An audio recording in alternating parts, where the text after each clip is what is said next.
بقلبي للرشاد أشرقت نفسي بنور من فؤادي حينما رددت يا رب العباد وانتشت روحي وصار الدمع يجري يا إلهي خذ بقلبي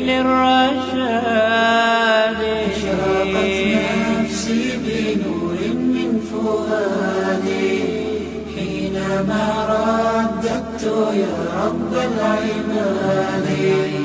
وانتشت روحي وصار الدمع يجري يا إلهي خذ بقلبي للرشاد في سكون الليل أدعو في سجودي والدجى حولي سواد في سوادي يا رؤوفا يا رحيما يا حليما يا كريما ما لفضلك من نفادي يا سميعا يا مجيبا يا عظيما اهدني يا خالق السبع الشداد أشرقت نفسي بنور من فؤادي حينما رددت يا رب العباد وانتشت روحي وصار الدمع يجري يا إلهي خذ بقلبي للرشاد أشرقت نفسي بنور من فؤادي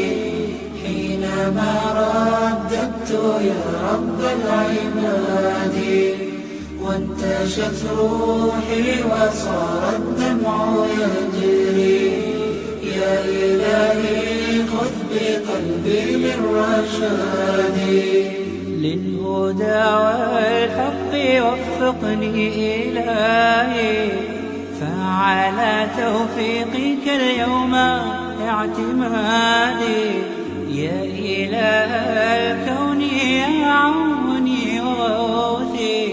يا إلهي بقى mahadleh ilaahay baa mahadda nagu simay ee fursadana siiyey intanoo culimo ay noo timaado oo noo duceeyaan waa wax dhif iyo naadir dadku ay u helaan marka aad iyo aad baan idinka mahadnaqaynaa ciddii noo keentay khayrkaa iyo intaasoo culimo ah iyo ducadii iyo wixii wanaag ahay dadka farteen aad iyo aad baan ugu faraxsannahay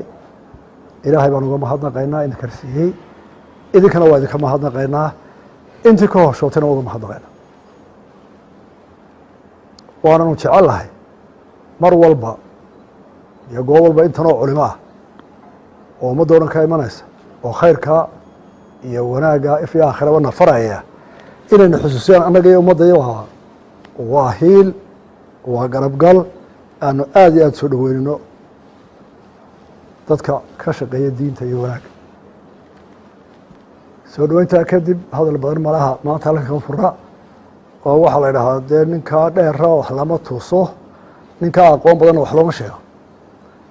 dee marka intanoo culimoa anigu hadal aan kii aan naqaanay dee halkan ma yaallo marka waa iska gaagaabsanaya marka hore aniga iyo culimada anigu waxaan u malaya inta halkan fadhidaa ma wada aqaano badankooda waan ka weyna inta horta aan garanaya sheekh xasan cabdisalaam baa ugu ciro weyno dee aniga xaggayga waa ka inayan waa caruur sheekh mustafa on dee islahow ani weyn waa kan iska riixay labadaba dee dhan ba iga macalimiida oo sheekh mustafana ummadda o dhan baa dhegeysata ilaahay ka abaalmariyo wax badan buu ka taray dhinaca diinta nabadda horumarka aqoonta waa nin aftahamo ilahay wax siiyey oo maqaalka suulada dhegeysto waad ku nagaanaysa marar buu mashkalada haysa aan ka dhegeystaa isagoo xalinaya jazaaka allah khayr sheekh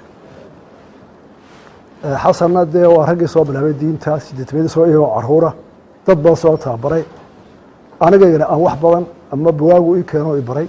ama waano intaanala soo joogay aniga culimada horta anigu culimada waxaan ku garaadsaday iyadoo culimadu aada iyo aad loona karaameeyo ilaahayna karaamiye awood siiye wixii ay dhahdaan baa laka aqbala markaaba markaa maalintii dhowito taarikhdu waa iska saxaysaa markii la yidhi janan baa la socday waadada ayaan ku idhi janan iyo culimo maxaa isu keenay anugu jananada sas baan ka qabayo jananadii culimadana laaya aayadana fasakhay markaan janan maqlo kii yararka naga xidhay waadada ee aayadaha naga bedelay dee anigu sheekh culimada la socdo oo sheekh oo xaggii diinta jannabo ka qaatay dee jaaga waa ku ducaynaya waana kaaga dambaynaya anigu dee janan magaalo cornelia baa la yidhahdaaye janankii islaamka noqo oo waa kugu dabagela raacda inoo qaado baaraka allah fiik janan diinta inoo haya weliba saadaa adiga marka jananka soo socda walaa fiisa walaa hadal sheekh garoonkana waxaanu sii dhigay ciidan dee sheekha seeftii ku qaado waxaanu idinka maganahay laba duco iyo laba farimood oon iska codsanayna horta somalilan iyo soomaaliba nabad gu duceeyey dowlad ahaan ma aha tuulo nabad gu duceeyey soomaali khilaafkaa ku batay oo meel walba gaadhay khilaafki baa aad iyo aad inooga ogfaaday soomaali inta ku hadashaba waa ka simantay meel waliba marka haddaa culimada tihiin ilaahayna aynu barino nagulana dadaala in dadka loogu duceeyo door weynna ka qaataan si dadkii hore in dadka la baro nabadda oo khilaafka laga on markaa yar aan idin sheegayo mig soo koray culimadu sanadkii mar bay soo bixi jirtay geela maraha laga bixin jiray iyagoo boqolo iman jireen waa la kala boobi jiray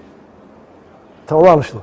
ayaa geela maraha iyo sekada iyo ducada waxay ahayd yani xajka oo kale markay culimada daan markay jiidaa marayaan hawdkoo dhan mari jiray de idinkana sidoo kale ka raba ama gawaari ka xajta ama lugeeyo ina sheekh cali sufaan halkan maraya haddii la yidhaahdo hubka waa la wada dhigi inaad tiraa dadka war bal aakhira intaa gaaraysaa nabadda oo reerka ay isleenaysaan iyo tuulada iyo ceelasha la isku haysataan dee iska daaya waa mashkiladu su'aal ka soo baxdee taa waad ka codsanayaa in nabaddaa duco iyo ficil ba ku darsan janan calan u qaado nabadda soomaalida tuulo walba dhexdeeda maaha dowladda waa inu dawlad ka soo bilaabana waana caam meel walbay ka taagantay maanta laba somalilan waxay uga ducaysaan laba waxyaalood duco waa laga aqbalay oo waa nabadda oo haddii runta la idiin sheego nabadda tiirka koowaad waa culimada mustafe iyo xasan bayla fadhiya iyo intooda kale annagoo jabhada gudaar fadhina ayay nala daba taagnaa qalad ba ku jirtaa ka daa waa nimanka noogu dhiiran maanta haddii qalad dhaco wax laga tirsado oo madaxweyne ama dowladdu ay qaldan tahay nimanka aan cidda weydiin inta albaabka dhuftaan dhig wax hadlayso waa iyaga saaxiibtinimo way igu dhici karaan aqoonna way igu dhici karaan go-aankooduna waan amisana inaan danaysanan iyagu ee waxay ka hadlayaan dad qaran ay tahay mararka qaarkood aan iskoo diidana ray markaa culimadu heerkasta joogaan iyagaa kow ka ah culimada lafteedu waxay u baahan tahay looga ducaynaya khilaafka waanu wareeranaa labadii culimo hadday kala jiitaan wax markay laba kitaabo kala jaad ay akhriyaan midna seefta qaado midna idhaa me adeer sulxa ku eg dee waa dhibaato marka culimada lafteeda in aada iyo aada loo badiyo xagga nabaddan anugu ogolay waayo nabadda iyo sulxaa dhaama in laysu qaado budka marka intaa la xoojiyo waxaa la lixi culimaa ee sulxaa wada ee mashkiladda caqli ku xalinayana arday baan ahay waan daba socda marka in aad taana ka qayb gashaan baa loo baahaya ta saddexaad faqriga soomaali cumuum ka dhigay ee soomaali ay la wada baahan tahay cidda ka saari karta ee mas-uuliyadda saaran tahay waa culimada waan ku celinaya daliilna waan haystaa culimada weli waa tiiri haddii sekada culimadu maamusho sekada somaliland maanta sheekhaa diintaan u dhiibay waa dastuuri waanu fulinay shaqo kuma lihin culimadaa loo dhiibay khudbaduna waad joogtaa qof waliba oo waa ka raale aniga madaxweynaha ka bilow in sekadii la ururiyo oo dadkeena dayacan lagu daryeero waana taqule lagaa bixi kara dhibaatooyinka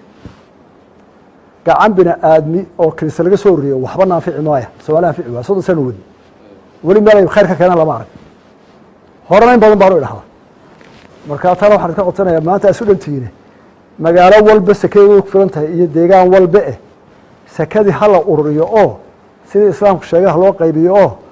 annagu waanu ku wareejinay ciddii hawshaa lahayd wasaaradda oy culimada kale ag joogto degmo walba aan ku celiya Soomaaliya waxaan isleeyahay gobol walba iyo district walba sekadeedu way ka saari kartaa 60% faqriga haya يا شيخ يا حنتنا والسليم ما أنت لعقت حق علماء البلد شركته ما أنت علماء البلد مركا إنه معموله فقر كنت بس كسر أنت أسوأ أنت أرسل علماء واحد كلام غلط آدي هذا وسوي قلته مرات آدي بنتكم هذا قيناه وحكون علماء كبار بشري ضدكم وحايستان أود أن عنايس بلدين لجسته dadku waxaad tidhaahdaan saa ay cawda u dhutay masaajidka ma jirto cid kaloo dhegeysta culimada waxaad ka rabaa Soomaali magaca ku hadlaa maanta dhibaatada joogta labada arrin baa haya faqriga iyo khilaafka waanada wax ka badan qaadaan oo la arkay in kala wax shaqeynaya anaad ku raac 3000 ee ajrood oo Sheekh Mustafa ee dhegeysanayso inta Sheekh Bashir ma ka dhawana bilaalaha waxna ku dar cad oo soconaysa شيخ مصطفى لو يرجوك هذا القلده كل ما ملك خالري أنا كده أيام ده وسوي شذينا يا أنت عسانا قد ما وحنفرق الله إنه واحد بدك يبحث ما لحظة تركه وجميع الأدوار اللي قد دارية وحيا ويرتي وتكوبات أدون أي حكومة عملان ما هي وحن كوب حكر إنه ولا وقت شنا أنت عسوي وارد ما هذه أدوار مرة بعض كم حضق يا وايد سودا ويرنا وجورجين دي markaa doontaan shakhsiyan halkaas waa sidaa ay kutubadeen bay ka dhibtahay oo aynu wixii muslimka iyo Soomaali lagu hordhaway laga wanaajiyo wanaaga waa la dhisanaa warwar ma leh culimada imaatinkeeda markay inoogu horeysay aad baan iska xirsaar Sheekh Cabdirashiid amaanaan ku dhibo gurigii Sheekh la geeyo waa kitaab quraana idinku quraanka bixiya waa kay uu baray quruxda adduunyada wax ka qurux badan quruxda aakhiro iyo karaamada Ilaahay nuugiye ولقد كرمنا بني آدم كرامة أقول منه ولا هنا سي وحويان إنه قد جاي ضد مؤمنين ولا قلب جوده قليل دين الإسلام يقينته تصنوا أنت يكون لجهل لي مدة كوبنا إذا فتح محمد هاي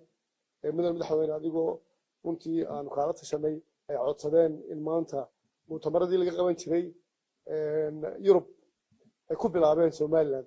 جاي سوماليا مؤتمر نسويه لاني جودهان reerkiisa iyo jaararka haday takilka shanaad ee dowlad deegaanka Soomaalida dad doora ka yimi oo dhageysanayay oo madax dhaqameed ma leh ganacsato leh culimana leh waxa uu yimaado runtii fursad qaaliga ah ee Ilaahay subhanahu wa ta'ala siiyay in culimadu ay wacdido nasiib wanaag ah in intii lagu jiray mu'tamarka si nabadgelyo uu nagu socday wax buuqay wax si jira aan u dhicin هولكي وينا إن كوكا منشني شرارك كونغرسيا حزابته أيا سيدي وزير سعيد سبحانه يلي وحلوان مركي وهرسي كلهم بلا دنبي أنا هولكا كوكا يا مركي فرحات بيه هذا أنتي هولكو بوحي رجع دمر بوا بس لكها دان دمر كنا قبض مي تبدأ الفردية راب حالة تبدأ كوهلاي أنا كنت عادي سوينا يختن كعلماء سوينا تبدأ راب كوهلاي بعيه محاي جوجل شيء لورد جايبي أي كجبات كريكتين حاجة ما أعرف محاي طبيعي روكي وحاسس وحي كالقعاء الله هي دينته من المدحوينه هذا كبدين مايو إن شاء الله كلمة عبد الرزاق وسلوفته جامينية الشيخ عبد الرشيد الشيخ علي الصوفي شيخ علي أمين والعاقبة للمتقين ولا عدوان إلا على الظالمين وصلى اللهم وسلم على نبينا محمد وعلى آله وصحبه أجمعين ما هذا ربي كذب بعد شكر الله تبارك وتعالى وعنكو شكرنا يا مظن مدحوين موسى بيحي عبدي مظن عبد الرحمن عبد الله زيلعي مدن عبد الرزاق خليف يرجع دن علماء دينك شيخ مصطفى إيو رجيسة بهذا صحافة بلين يرى إلهي سبحانه وتعالى وحو إن وافجيي إن سومالي لان دولة يدي حكومة يدي دول كيني آنو نمي sheekh cabdirashiid sheekh cali suufi oo ah caalim qaari ah oo muqri ah oo mustawihiisu uu dhaafsan yahay soomaali ama qaarad adduunka oo dhan raqam wanada ah raqam waaxidka ah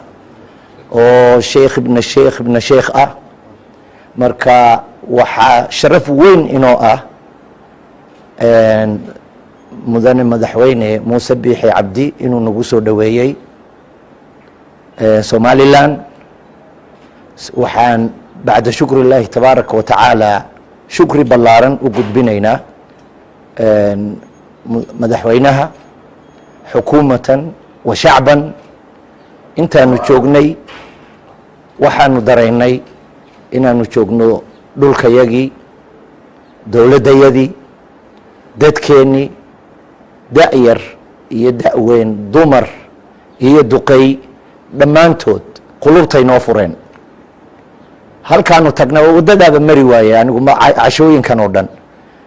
war waa janankii ma aqaan meelaanu isku baranayo malaha intii yareed oo kaftanka ahayd oo aan xaajiga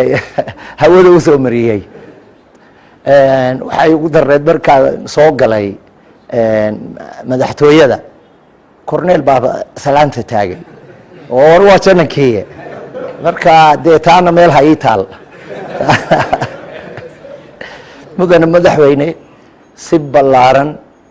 oo aanan kala har lahayn ayaanu u jeclaanay somalilan dareenkayagu ama maxay ahaydayay qalbigayagu ama intaanu joognay maxay ahaydayay somalilan waxaanan jacayl ahayn waxaanan wanaag ahayn waxaanan soo dhoweyn ahayn kalama aanan kulmin xukuumadda iyo shacabkaba taana qalbigayaga saameyn xoogan bay ku reebtay anigu hadalka badin maayo culimmadii baa joogta raggii waa ku dhan yahay dal iyo dibad ka yimi nin doorkii oo dhan baa jooga waxaan mar labaad iyo mar saddexaadba ku shukrinaynaa madaxweynaha iyo xukuumaddiisa iyo maxay ahaydayay shacabka mar iyo laba iyo saddex iyo intaanu doonnaba waa soo noqnoqonaynaa waxaana tahniyad ballaaran halkan ooga dirayaa shacabka somalilan meel kastay joogaan waxaanu leenahay nabad iyo baraare iyo barwaaqo ku noolaada ilaahay subxaanaه wa tacaala cizi iyo sharaf allah idin kordhiyo annana waa idin ducaynay waana idin maxay ahaydayay karaamadii aad inagu soo dhoweyseen oo culimmada halkay idinka joogto oo aan maxay ahayda idinka dareennayna dee taariikhdaa qoraysa sida uu wasiirku yidhi halkan waa meeshii ugu horreysay oo aanu ka doorannay carro soomaaliya soomaali meelay degan tahay oo dhan taasina runtii waa inaad maxay ahayd ay noo ogaataan mutamarka intan oo kale ani iyo culimmadeennaba in aan imaado maxaa yeelay nabadda ballaaran oo taal maxaa yeelay wanaagga yaal maxaa yeelay culimo jacaylka iyo diinta taal maalin dhoweyd baa waxaa ka dhacday hargeysa musaabaqo qur'aan oo aanan adduunka sida uu sheekh cabdirashiid ba markhaati ka yahay 10 qiraa'oodoo qur'aanka ayaa waxaa lagu qabtaa kuwait iyo meelo dhowra haddayan kuwait ba ku koobnayn kuwait keliya weeye waxaa ka qayb gala waxaa loo diraa maxay casumaad adduunka oo dhan carab iyo cajam iyo meel walba waxaa ka soo qayb gala 14 keliya markay ugu badneed 14 13 sheekh sidaa ma tahay waa kuwait casho dhawood bishii hore halkan waxaa ka dhacday hargeysa somalilan musaabaqada 10 qiraa'ood lagu tartamayey waxaa ku tartamay dhowr iyo 20 tartame taariikhda ma ka dhicin intaan ognahay waxaa taa raacda waxa tartamayey waxay ahaayeen wiilal iyo gabdhaba waa mid kaloo aad iyo aad ii soo jiidatay waa waxaa inagu xambaaray in aan ku nuuxnuuxsanno oo go-aan adag ka gaarno halkan inaan mu'tamarkaa ku qabanno marka shacabka iyo xukuumadda iyo maxay ahaydayay madaxdaba iyo mudane muuse biixi cabdi waxaan ugu tahniyeynayaa sida ay u garab taagan yihiin diinta iyo maxay ahayd habeen dhaweed muusan dhegaysanayey madaxweynehayga baan dhegaysanayay oo leh diinta islaamka ilaalinteedu dushay iga saaran tahay oo wixii yaroo ka dhaca oo maxay anigu ilaahay aakhira ay qabsanaya aad iyo aad baan ugu farxay hadal diiran oo qiimihiisa leh marka mudane madaxweyne halkaagaa ka wad diin u gargaarka diin ilaalinta maxay ahayd culimo soo dhoweynta culimo karaamaynta dee annana waa idiin ducaynaynaa hadalkayga intaasaan isaga soo koob وعلى آله وصحبه وسلم وبعد السلام عليكم ورحمة الله وبركاته مدحوينها مدحوينه ku-xigeenka رئيس البرلمانka dhammaan waa salaamaya جزاكم الله ألف خير hadalka badin maayo waxaan ku soo aruurinayaa uun alxamdulilah rabbi alcaalamiin bil ka hor markii noo yimaadeen akhuuna cabdirasaaq iyo wafdi uu hogaaminayey oo ay naga dalbadeen inay shirka islaamiga iyo muctamarka inay ku qabsadaan somaliland hargeysana ay ku qabsadaan oo culamadii dibad iyo gudaba ay iskugu tagaan si sharaf liyo ayaanu ku qaabilnay waayahay baan ku nidhi gogoshu waa gogoshiinii wadanku waa wadankiinii dadku waa dadkiinii soo dhowaada alxamdulilah mubaasharatan waxaanu ka soo galnay oonu la xiriirnay wasaaraddii diinta iyo awqaafka wasiirna sheekh khaliil oonu awal ka helnay muxuu ahaa muwaafaqadii koowaad markaa si sharaf iyo qiimo leh ayaa alxamdulilah rabbi alcaalamiin u dhacay annaguna annaga dowrkana saaranna wuxuu ahaa haddiiba kuu rooyahay culamada soo dhoweyntoodii iyo in laga shaqeeyo sidii ay u nasan lahaayeen dowladduna nooma kala hadhin ama wasaaradda diinta awqaafta ha noqoto ama wasaaradda arrimaha gudaha ha noqoto wasiir maxamed kaahin iyo tiimkiisa marka halkaa waxaan leeyahay jazaakum allahu khayran wabaaraka allahu fiikum adduunka waa lagu faanaa adduuweynuhu magaalooyinku way ku faanaan inay qabsadaan dhacdooyin caalami ah dalxiiskay kordhisaa magaalada magaceeday qaadaa waa waxa la yidhahdo soft powerka waxa la yidhahdo wey oo maxay tole intaasoo iminka intaasoo milyan oo qof baa ka daawaday online ka daawaday dhacdooyinka maxay tole ka daawaday market kumaad bixin lacag kumaad bixin adduunkana in la ismarket gareeyaa waa lacag badan bay bixisaa marka waxyaabaha waa tala magaalo heblaayo waa ta la yidhaahdo waxaa lagu qabanayaa tartanka gaadhiyada ayaa lagu qabanaya tartanka maxay ayaa lagu qabanaya wasaaradaha dalxiiska iyo wasaaradahaba lacag ku bixiya oo u tartamo yidhahdo annaga noo keena oo waad ogtiin iminka in la yidhaahdo meel heblaayo waxaa lagu qabanaya olombikii baa lagu qabanaya ama meel heblaayo koobkii adduunka lagu qabanaya tartanka adduunka ka dhaca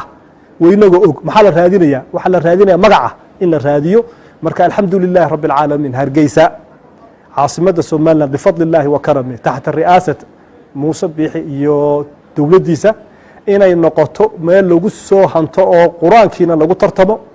wacdigii iyo waanadiina lagu tartamo waxaan leeyahay jazaakum allahu khayran abaal baanu haynaa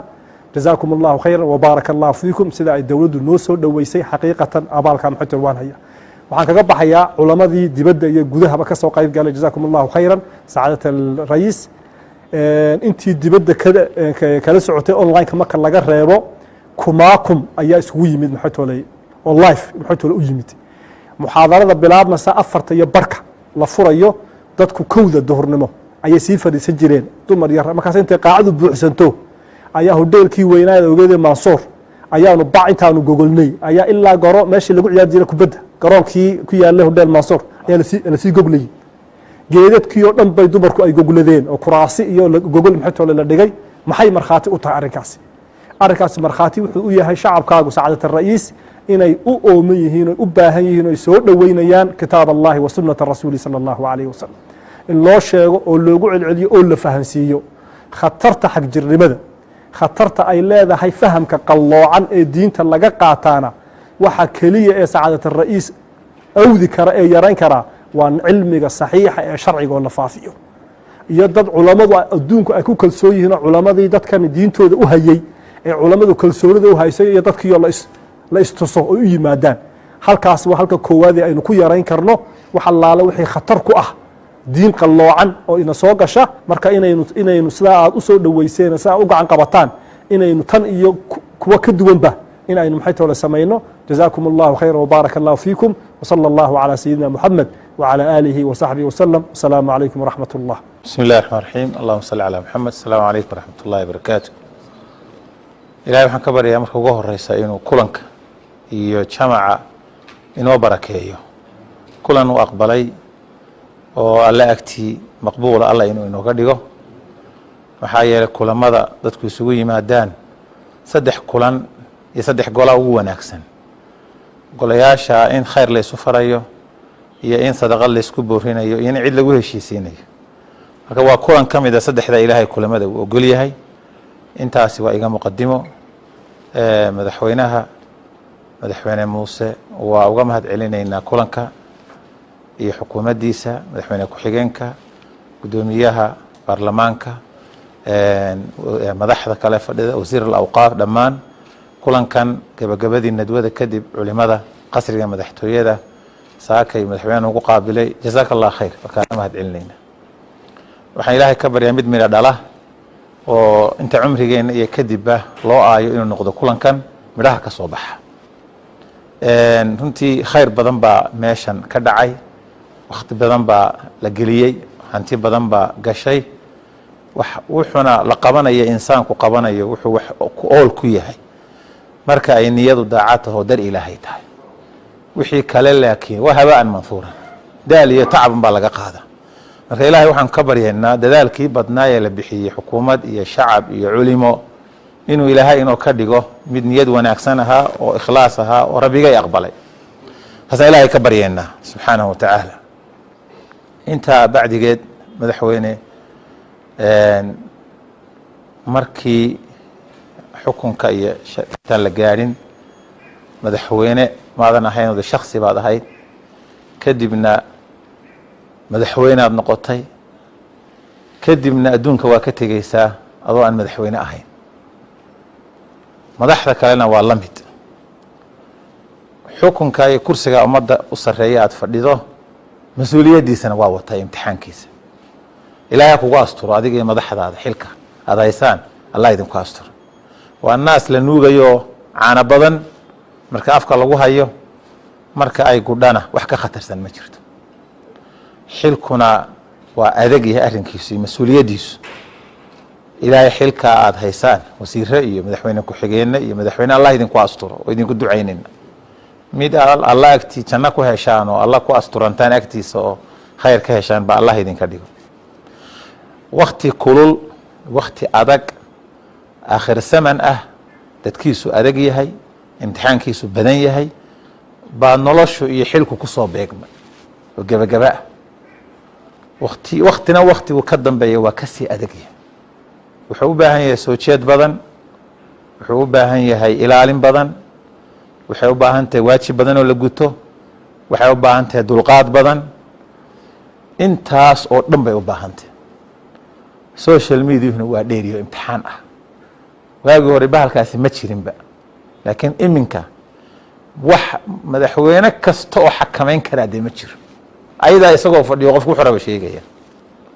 waxaan dardaarmayaa madaxweyne diinta inaad xoojiso sida aad hadalladaaduna ka mid tahay waa kugula dardaarmaynaa anaguna intaa kursigaa aad fadhida iyo xilka caqligaaga maamulkaaga aqoontaada dadaalkaaga inaad isugu geyso iyo xukuumadda iyo xukunkaada hayso diintaa ilaahay horumarinteeda inta itaalkaaga ah waxaan itaalkaaga ilaahay ku weydiin maayo fataquu llah ma stadactum wey wixii aad qabateen allah ka abaalmariyo wax badanna allah ku waafajiyo oo dambe shacabku madaxweynaha aad u tahay duruuf badan baa ku xeeran faqri badan baa haysta baahi badan baa haysata xagga caafimaadka xagga tacliinta xagga dhaqaalaha xag yow badan buu ka dhibaataysan yahay laakiin wax ka qabadkeedu inta kursiga aad ku fadhido kulli wax kama wada qaban karaysid waxay u baahan tahay wax ka qabad iyo wakti dheer waxay u baahan tahay inaad garab iyo xoog u hesho keligaa waxaad ka qaban kartid maaha laakiin marka la iskaashado shacab iyo xukuumad ayaa wax badan la qaban karaya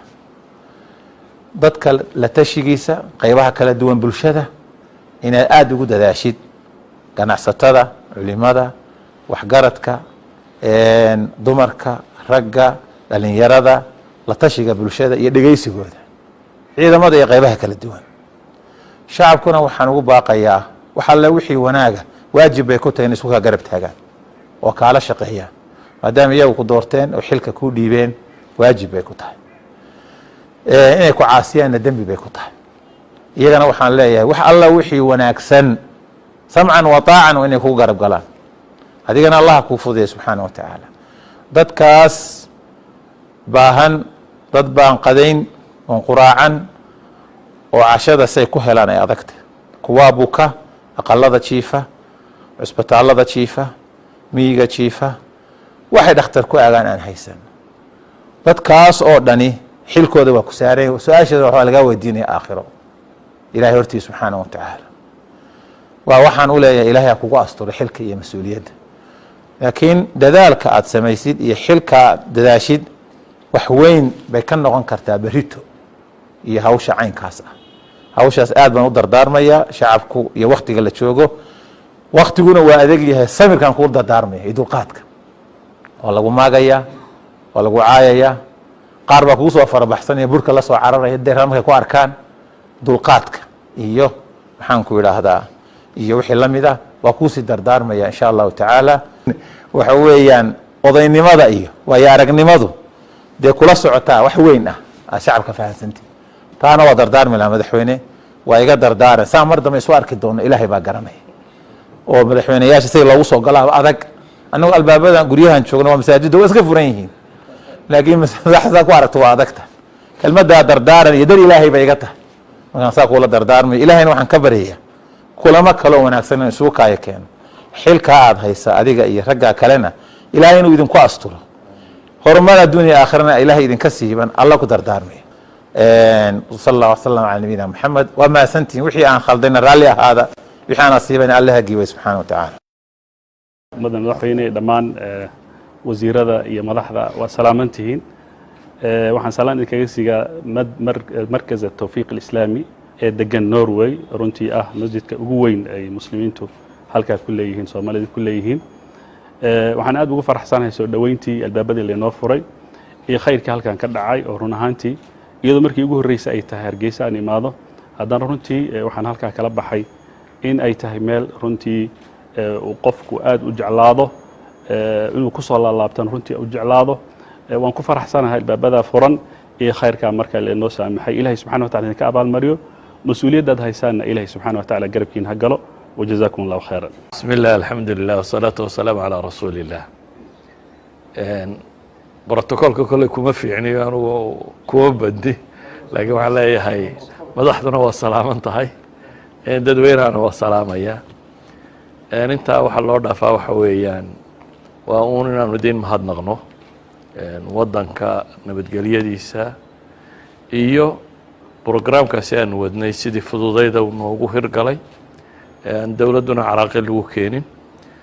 shacabkuna caraaqil lagu keenin si fudud oo runtii aada u fudud uu u qabsoomay ilaahayna waxaan ka rajaynayaa subxaana wa tacaala wixii khayr ku jira inuu ina wada waafajiyo wixii shar ku jirana in ilaahay subxaana wa tacaala inaga ilaaliyo waa ducaynaya asalaamu calaykum waraxmat ullahi wabarakaatu صلى الله على نبينا محمد وعلى آله وصحابته أجمعين أما بعد أعوذ بالله من الشيطان الرجيم بسم الله الرحمن الرحيم يا أيها الناس اتقوا ربكم الذي خلقكم من نفس واحدة وخلق منها زوجها وبث منهما رجالا كثيرا ونساء واتقوا الله الذي تساءلون به والأرحام إن الله كان عليكم رقيبا وقال النبي صلى الله عليه وآله وسلم من خاف أدلج ومن أدلج بلغ المنزل ألا إن سلعة الله غالية ألا إن سلعة الله الجنة أو كما قال عليه الصلاة والسلام انت كذب مهد إلهي سبحانه وتعالى كذب وحا شرف نوءه ما أنت إن مدن مدحوين أدنو عزمتي مجلس كاقي يا مقر كاقي adiga iyo madaxweyne ku-xigeenka iyo guddoomiyaha baarlamaanka iyo dhammaan madaxda halkan ka soo qayb gashay aad baan ugu faraxsannahay runtii alxamdulilah istiqbaalka iyo soo dhoweynta oo runtii maynan hadda nagu bilaabanine diyaaradda lanaga hor yimid aad iyo aad lanoo soo dhoweeyey runtii waxaa lana dareensiiyey annagoon yani madax iyo maamul iyo midna qabanin inaanu wasiirro kala nahay ama madax nahay baa lana dareensiiyey meesha sida gaarkaa lanoo soo dhoweeyey oo VIPda miyaa la yidhaaha sidaasaa lanagu soo dhoweeyey alxamdulilah arrintaasina waa arrin aad idinku amarteen weeye allah idinka abaalmariyo waa idinku ducaynay inta meesha aanu fadhinay mu'tamarku uu socday kulankaa diineed uu socday waxa ugu weyn aan isleenahay waa uu ka xasilay oo waa laga helay waxa weeye waa duco liannahu ummad badan baa isu timid qof khayr ku jira ilaah baa og kuweennaa meelaha ka hadhadlaya sheekhda la leeyahay ilaah baa xaalkooda og laakiin dad fara badan oo laga yaabaa inay iska qarsoon yihiin oo dadka ka mid ah ayaa ducadaa meesha lagu ducaynayo aamiin ay odhanayaan baa ilaahay subxaanahu wa tacaala ajiibayaa marka muslimiintu inay kulmaan oo shir yeeshaan ay wada ducaystaan khayr badan baa ku jira nebiga calayhi salaatu wasalaam si gaaruu u tilmaamay ducada jamaaciga ah qofku waa iska ducaysanayaa weliba markuu habeenkii keligiiho ilaahay u baryayo ducadiisu insha allah waa mustajaab laakiin si gaaruu nebigu wuxuu u tilmaamay calayhi salaatu wasalaam uu yidhi maa dacaa qowman waamana bacduhum ila ajaabahum allah jamaaca ma isuma timaado qaarkoodna ma duceeyaan qaarkoodna aamiin ma dhahaan ilaa ilaahay waa ka ajiiba deesaan la soconnona adduunka iyo aakhiradaba ilaahay gacantiisay ku jiraan cize iyo sharaf ilaahay gacantiisay ku jiraan wax alla waxa khayr ahayn rajaynayno xukuumatan wa shacban ummaddaas meel kasta joog soomaaliya oo dhan meelay joogta iyo khaas ahaan ummaddeennan walaalaheena somalilan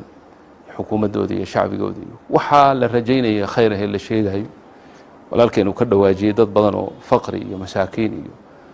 marad iyo xanuun iyo intaba ay jiraan dee kan rafcin kara waa allah subxaanaه wa tacaala biyadihi kulu shay marka dariiqada keliya ilaahay wax laga helaana waa in laysu beenbihiyo oo la baryo oo si miskiinnimo ah weliba loogu sheegto ilaahay markuu nooga sheekeynayey zakariya calayhi الsalaam nebiyadii ambiyada ilaahay ka mid ahaa baryadiisaa ilaahay noo soo siduu wax u baryey baa ilaahay nooga sheekeeyey dikru raxmati rabbika cabdahu zakariya oo muxuu igu ducaystay muxuu yidhi qaala rabbi inii wahana alcadmu minii ilaahu lafahaygii waa jelceen washtacala ra'su shayban timtaydii waa wada caddaatay wa inii khiftu lmawaaliya min war yani ilaahay uma baahna ilahay waa ogyahay inuu gaboobay oo da' noqday oo lafihiisii jelceen haddana ilaahay buu u sheeganaya wuxuu ilahu intaasoo dhan oo haysata waxaa iiga daran weliba islaantaydiina waa caqiimo wax ma dhasho intaasoo dhib oo isu tegey baan haddana ku weydiisanayaa wiil isay waa tii loogu bishaareeyey ilaahay wuxuuna barayaa sida aanu isugu bembahino oona u barino oonu ugu ashtakoonno u sheegan marka kulligeen horta saasaanu isfaraynaa xilkaa iyo madaxtinimada iyo ilaahay subxaanaه wa tacaala uu idinku sharfay inaad ilaahay la hoos gashaan oo baryada ilaahay aad badisaan ilaahay idinku garab galo innagana waa idin ducaynaynaa insha allah mid yar oo waxaan waddanka waxaanu ku aragnay oonu ku faraxsannahay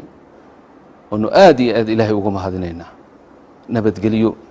waxaan odhan karaa anaguna mujaamalo iga ahayn oon cidna ugu dhowaanaynin oo cid garaadda kugu siinaysay cidna aysan jirin meel ay ka jirta adduunka inay yar tahay nabadgelyada halkan taala muddo waxaan u malay 2 sano mise 3 sano ka hor baan qolo reer qadar isa soo raacnay oo niman culimo waaweyn oo dakaatiri ay ku jiraan airportka lanaga soo dhoweeyey sheekh ismaaciil iyo aanu ku soconay iyo jamaacadii dacwada si wanaagsan baa lanoo soo dhoweeyey gaari fiican baa lana saaray markii aan xoogay soo soconnay oy arkeen wadooyin iyo maxay ahayd taraafika iyo askar waddadii kala hagaajinaysay iyo markii ay arkeen dhismihii iyo ayay afcarabi ku sheekaysanayaan ninkan wadaana afcarabi wuu yaqaanaa mana oga inuu afcarabiga garanayo iyagu waxay dhahaan subxaana allah hadihi bilaad fiiha xukuuma ka jirta waxaanu maqallayba in meeshaansi waxba ka jirin ninkii ismaaciil baa la odhan jiray oo gaariga nagu waday oo markuu xantoodii maqlay buu wuxuu yidhi sheekh cabdirashiido waxaan doonayaa nimankan inaan suuqa sii mariya ma sii marin karaa ha na mari baane suuqu nagu leexiyey saa waxay u tageen lacagtii oo kurjada oo iska taaltaal oo weliba goor duhur ay ahayd oo dadku kala rawaxeen wiil yar intuu la joogo weliba intuu lugihiisii saartay iska jiifo hurdaba waa maxay waxaan waa lacag baa la yidhi intaa doontaad heli karta haddana markaasuu na leexiyo suuqii dahabka oo ay foodle yar joogto dadkii kale ka rawaxeen waya madaxay qabsadeen wallaahi bay dhaheen amniga meeshan yaal inuusan waddankeenna khadal baanu ka nimid oo dowladda ka taagantay waxaa ilaahay baa laga helaa ilaahay baa keenay amnigaa ilaah baa keenay xogay bani aadamku markuu amni iyo barwaaqo iyo uu dareemana doqyaan iyo xogay talaxtag baa yaa ku yimaada kalaa ina alinsaana la yadqaa an ra'aahu istaghnaa horta in ilaahay aan ku shukrino in ilaahay subxaana watacaala waxaa ugu muhiimsan waa amni istiqraar kaasaa ilaahayna siiyey waddankeenna aan ku aragnay alxamdu lilah aad iyo aad inaan ilaahay ugu mahadino mahadda ugu weyn een ilaahay subxaanahu watacaala aan ugu mahadinaynana ay noqoto inaanu ku shukrino wa shukruhu daacatuhu daacadiisa in aynan keenin arrintaas iyo amniga iyo istiqraarka in aanu rabbigeen subxaanahu watacaala aanu ku caasino alxamdu lilah khayrka aanu ka aragnay madaxda intaanu la joognay wasiiradiina soo booqanayay in dadaal xoogle lagu jiro oo aad iyo aad u weyn sidii looga hortegi lahaa wax alla waxa diinta ilaahay ka hor imanaya fasaadka iyo fisqiga iyo fujuurka adduunka meel kasta ku faafay sidii looga hortegi lahaa oo khamriga ay ka mid tahay naga farxiyey wasiirkii arrimaha gudaha xalay noo sheegay in dagaal xoogle lagula jiro mukhadiraadka oo la ogyahay dhibaatada maanta ay tahay marka warkuusan ila sii talax tegin waxaan socodkeenna uu ahaa inaanu idiin mahad celinno soo dhoweynta aad iyo aad u wanaagsan iyo qalbiga furan in loo kala hadhin xukuumatan wa shacban aan loo kala hadhin inaanu idinku mahadino inaanu idin sheegna inaan idin ducayni ilaah idin barinay in sha allahu tacaala ilaahina subxaanahu watacaala horumar iyo barwaaqo iyo bashbash fi dunya aakhirana ilaahay subxaanahu watacaala jannadiisii una geeyo taasaan kusoo gabagabaynaya wassalaamu calaykum waraxmat ullaahi wabarakaatu jazakum allah khayr